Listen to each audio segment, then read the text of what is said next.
All right, guys. So Steven Crowder is completely has an agenda. I can feel it. He's completely held in to the Republicans. He doesn't care if Republicans better Americans' lives. He's literally just an ideologue. He's only voting on the persona that it's a Republican. He believes that immigration, for example, is ruining your life. It's not over governmental overspending. It's not endless warfare. It's not arming and militarizing Nazis in Ukraine and Zionists that murder children and genocide them in Gaza. That's not the issue. The issue is a bunch of immigrants that have H-1B visas, and that's what is destroying America. And anyone that has this argument, you can tell he's a controlled opposition, to be honest with you. This guy is paid to have this agenda. It makes sense. I mean, the guy would not make any money without his Republicans funneling him. He would be completely destroyed. And so this guy has an agenda of trying to show you guys and make you believe that the immigrants are the reason your life is so bad. And I'll tell you right now, 100%, no matter how many immigrants you kick out of the country, if the governmental spending stays exactly how it is, doesn't matter if you do the immigrants kick out for next 2,500 years, your country is never going to recover ever. The immigrants are not the reason. H-1B visas are not the reason your country is falling, and the gas prices are $2-3 a gallon and never came down. Immigrants are not the reason why Trump is assassinating Iranian leaders. Uh, Immigrants are not the reason that Trump is arming Nazis in Ukraine. Immigrants are not the reason that Gazan children are being bombed into smithereens in Gaza for no reason.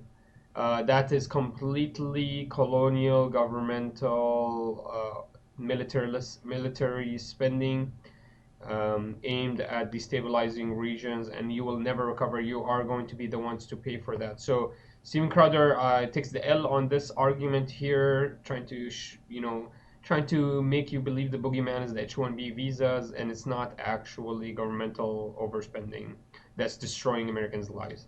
For all of those, what is yours? What does that look like? Revolution or coalition, and then burn it down, throw the baby out with the bathwater. The alternative is, that's where I think I'm missing you.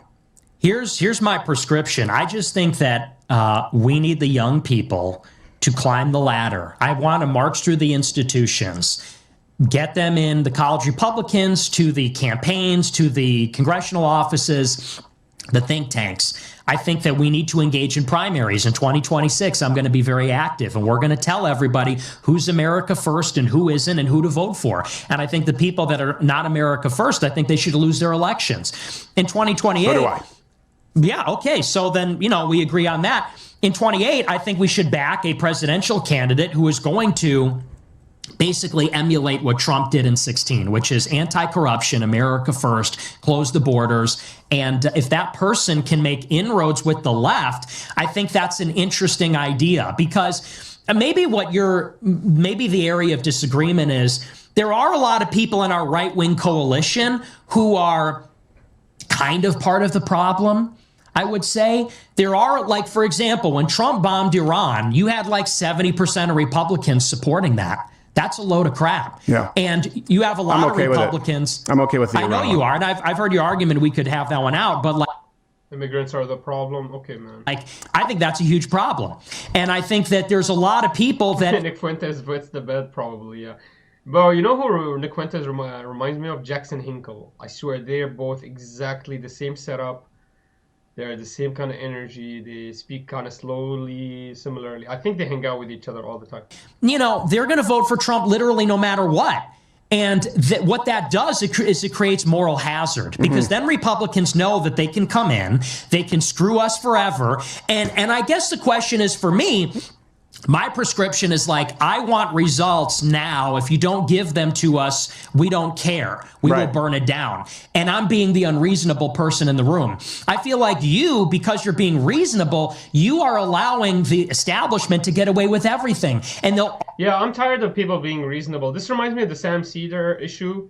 Remember, guys, the Justice Democrats issue? Oh, we just need... Hey, there's so... With the Sam Cedar voice, I can't even impersonate his... But the Justice Democrats, they're actually... I don't know why Zionists have this shakiness at the end of their voice. That's the Democrats. We actually cannot pressure Joe Biden.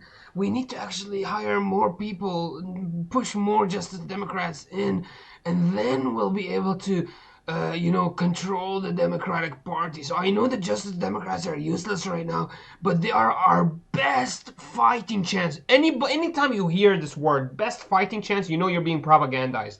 Understand, you're being controlled. You're being pushed into an agenda. This is exactly the same argument that Sam Cedar had. It's like, listen, man, we're weak right now. All we need is 4 more years of Democrats, and then we'll be able to push them in any way we want. We need more Justice Democrats, and then we'll be able to. I'm tired of this. We need to first of all, we need to shame the Justice Democrats, say that they were failures, push them, pressure them, and force them to do something and make them acknowledge their failures. If not, we're not voting for you ever again. We're not going to increase the number of Justice Democrats. Look how much of a failure the Justice Democrats. I would argue that's the reason why people went to the Republican Party, because the Justice Democrats proved to be failures for 8 to 12 years. And this is exactly what Trump is doing. Trump has proved to be a failure for 8 to 12 years. All the agendas that he had been pushing for were complete lies. They're just destabilizing America. He said he wants less war. He's still arming Ukraine and Gaza. He wants to start a war in Venezuela. Where in America did your prices go down? That's all I'm saying is like, oh, I need 4 more years. Give me 4 more years for what? You haven't showed us any pressure points. You haven't showed us any movement in your agenda in the avenues you were actually claiming. Except, I guess, you're being barbarically kicking people out of their homes for no apparent reason besides that they're brown.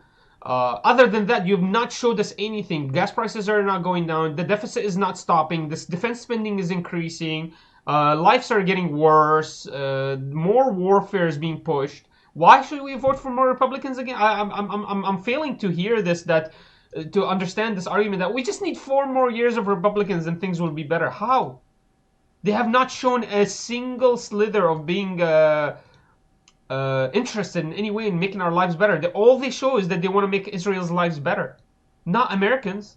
So I'm tired of this Steven Crowder, old Sam Cedar argument that we need stronger coalitions. We just need to wait a little bit more. We just need to keep voting for these Republicans because they're on our side. This is completely propaganda. No people are on your side. Everyone's trying to propagandize you and control you and trying to suck the treasury from underneath your feet. And I'm tired of these argument. Panel says Nick just wants attention. He doesn't truly care. I think nobody actually understands the actual issues. Like I have not heard somebody discuss the deficit, for example. Like, what does it matter that we kick 500,000 million immigrants from America if the deficit spending just keeps rising? Like, how is that gonna better your life if gas prices just keep going up? If inflation just keeps eating all your dollar bills? Like, what does it matter if you kick out every immigrant in America? What happens then? You think you're gonna be able to afford a home with the governmental spending $1 trillion a year on murdering brown people? Yeah, okay. Always be stringing you along, telling you, oh, well, it's better than the alternative. Well, in the next 2 years, we're going to get it. 2 million, that's fake. That's from the community survey. They polled 65,000 people. There's a response bias. It's not happening. And you say, well, it's better than nothing. It almost isn't, because what happens? We get a Democrat in 4 years anyway. Hold on a second. I'm not saying it's better than nothing. I'm not saying it's better than nothing. Yes, you are. You're trying to tell us to keep voting for the people that are doing nothing. I'm saying that it's better than what you suggested was a superior alternative.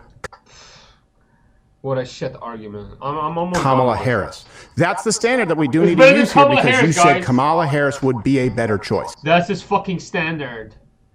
That's his argument. His argument is Trump is better than Kamala. Hey, go fuck yourself. I'm voting for Kamala for this one. I'm not saying it's better than nothing, good enough. I mean, you're talking to Dan Crenshaw. We'll never be back on this show because I called him to task on the TAPS Act. I was like, well, how is this not red flag laws? No, there's no one who likes those in positions of authority who betray their base. And I think that base, by the way, is a pretty big coalition. It includes conservative. It's bigger than ever with Donald Trump. Donald Trump isn't really a classical conservative. I think it's better than Kamala Harris. And I can't think of anyone less America first than who you suggested, Ro Khanna. That's why I bring it up. That's why, because you're getting hung up on that. Okay, so any member of the Democrat Party I can't think of anyone less America first than the current Democrat Party. Republicans are flawed. I believe that, go through it, Warren, Kamala Harris, who you said would be a better choice, Gavin Newsom, Whitmer. I believe they fundamentally hate everything about America. That doesn't mean I'm just gonna vote Republican automatically. You need to prove to me. I'm not gonna vote Republican just because the other party is worse. You need to prove to me that they're better, or I'm just gonna vote myself in. I can't name one thing. I'm not talking, Ro Khanna, I'm not talking about him specifically. And like I said, Okay. I'm not even talking about Thomas Massey. I'm using them as an example, as a model. Well, as a model, because as sort of a proof of concept, because you have a Republican and a Democrat who, by the way, I don't even agree with them on most things. Like, I criticize Thomas Massey a lot. But it's an example of bipartisanship on a populist issue, an anti-elite issue that everybody supports. And who is against it? The Republican establishment. Trump, Johnson. And I'm saying that's an example of cooperation where the right can maybe lean into these. Nice point. Nice fucking point. Well, yeah, nice point bringing up Thomas Massey, proving that the Republicans are not actually necessarily America first, because they're attacking America first politicians. Great point, Nick Fuentes. Issues that, maybe they're nonpartisan issues and rally everybody against the establishment in our own party. And it's just, to me, that's always the disconnect, is you want to talk about Kamala Harris and Ro Khanna. And I'm saying, let's imagine a different scenario. No, I'm not, I don't want to talk about them. You brought them up, and repeatedly so. You brought them up. I brought up you. Come on, let's be fair. I disagree with you. I understand your approach, though, too. I understand your approach because I feel that way, like I said, about the conservative guard in media. In other words, we'd be pretty much on the same page. Anyone in conservative media, and we've seen it where they are gatekeepers, but there's a mechanism to fix that. And we've seen that change. And Rumble is a big part of that. And I agree with you. More needs to be done about Section 230. But I brought them up because you use those examples. And as someone who believes that they fundamentally disdain America, Kamala Harris. To be fair, she's really dumb, so she may not actually know what she believes or thinks. But I do believe like a Whitmer hates America. I do believe that a socialist like Bernie does, and I know people say he's a populist, but I don't go along with that. But I understand your point. Let's just chalk that up to a disagreement. There are some other areas if we want to go through where we probably agree, probably disagree, because I think you presented it pretty well. I just think we disagree on that, if that's okay. Yeah, sure. So some of the positions that you've presented, for me, where I think we might disagree, but you could clarify, have given me pause. Second Amendment. That's a big one to me, a fundamental one, because I come from a country, I would also say socialized healthcare, because I put several family members 6 feet under who would have lived in the United States, being raised in Quebec. It's awful. But the Second Amendment, considering the amount of threats, and we've talked about this, everyone has since Charlie Kirk, right? People just see the one that got through. I would imagine that you live under perpetual threat and need extra forms of security. I probably have that right. Yes. Yeah. And so for me, Second Amendment is pivotal. And I do see some rhetoric, not just from you, but from some people who sort of dismissive that is disconcerting. I'd like to roll a clip on this and then give you the floor to clarify, because we probably actually agree more than we disagree. Sure.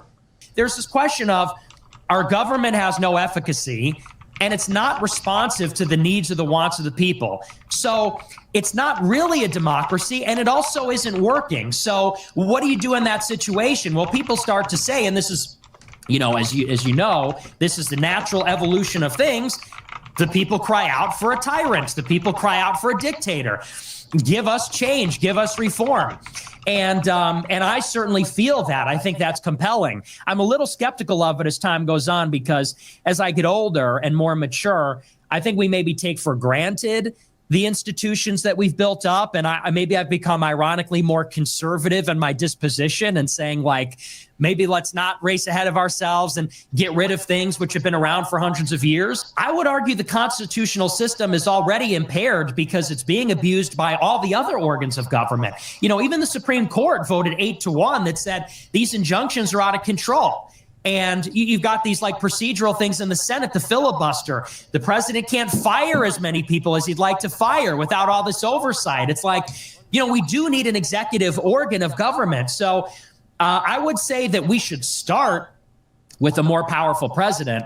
And I would not be opposed to, something like a king that sits over the presidency. I think that maybe they didn't get it wrong, but I think maybe we've outgrown a lot of those considerations. I'll even go as far as to say something like the Second Amendment. I mean, maybe I'd get criticized for this, but I'm just free thinking here.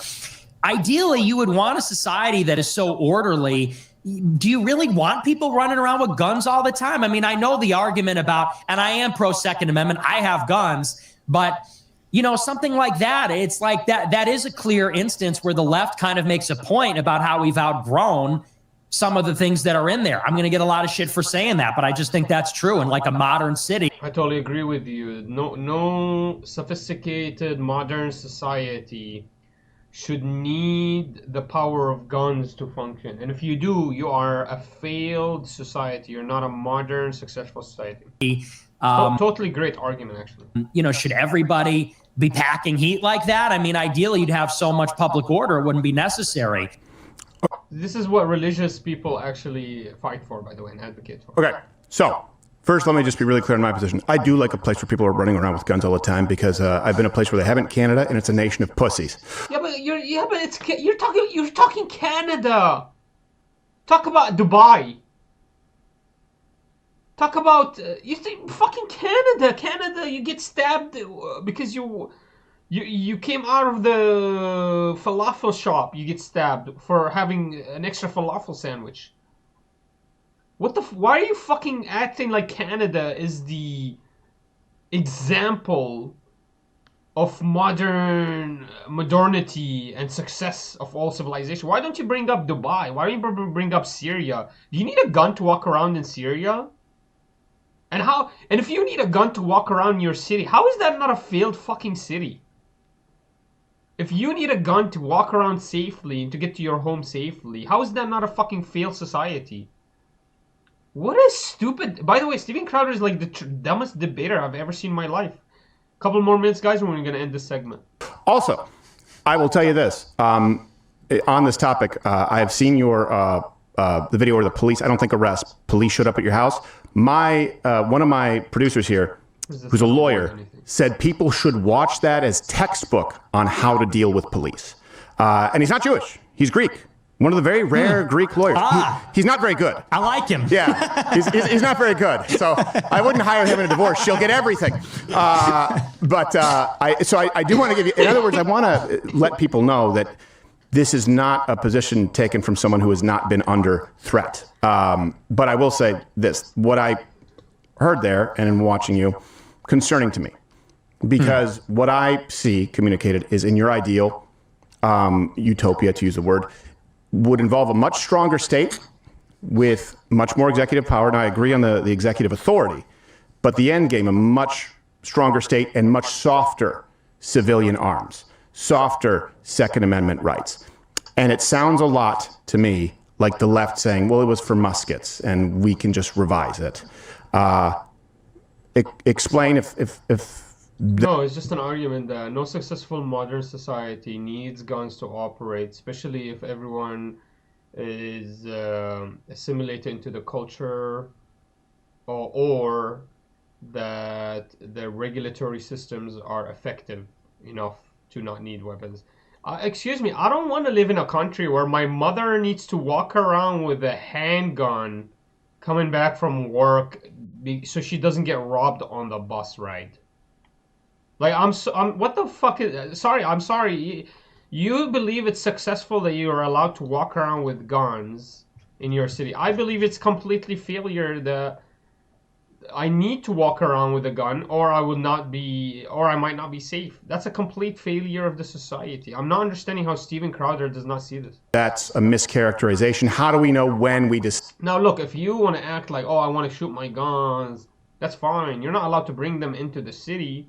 You're not allowed to intimidate people walking around with a gun. We don't know if you have a fucking bad day and you took too many pills or in your country it's legal to get drunk. So why the fuck are we allowing these people to have guns at the same time and carry them openly? Like, it's so I don't understand what this argument is. These people act like they're traditionalists and conservative. Then they make these liberal fucking progressive arguments.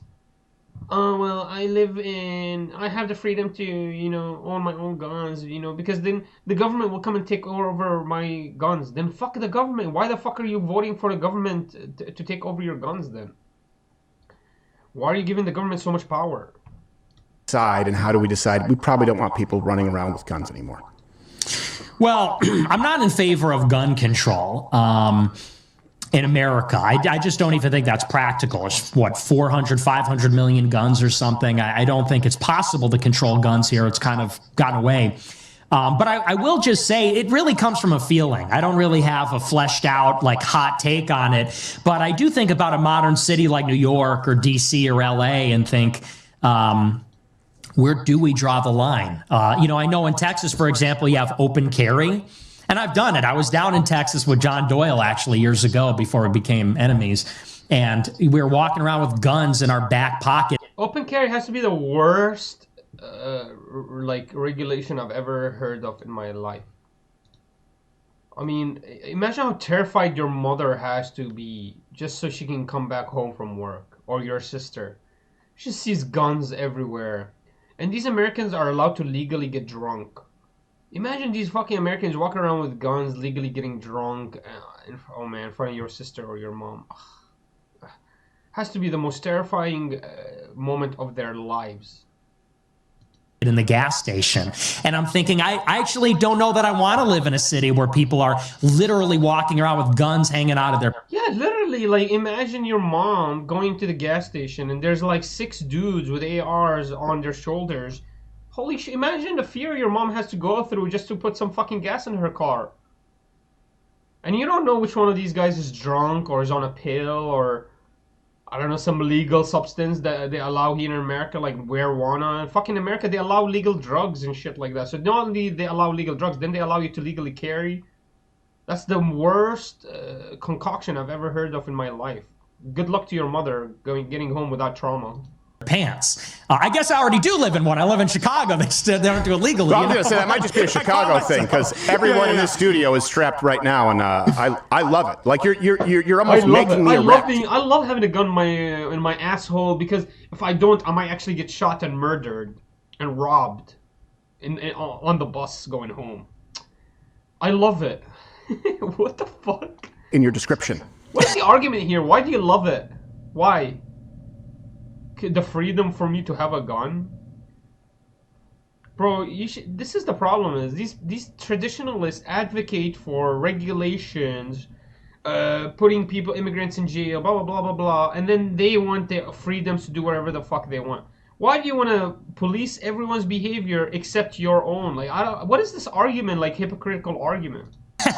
I caught myself. I'm like, oh wait, that sounds like the South Side. Sounds like Inglewood, actually. But so I guess I'm in favor of like concealed carry. We should be able to own guns. I just maybe it's a cultural thing because I did grow up in the Midwest. And my parents actually trained people in how to use firearms, but we're not like a gun nut family. Forgive me if that's a pejorative statement, but we're not enthusiasts. And so there's something to me about it that I just feel like at a certain point it becomes less safe more than more safe. So, but like I said, I don't really have... I totally agree. I want to hear this argument. How is it more safe that your mom cannot go home safely except if she's open carrying a gun? And how the fuck is that a better, safer society to need to open carry your gun on the bus ride home from work?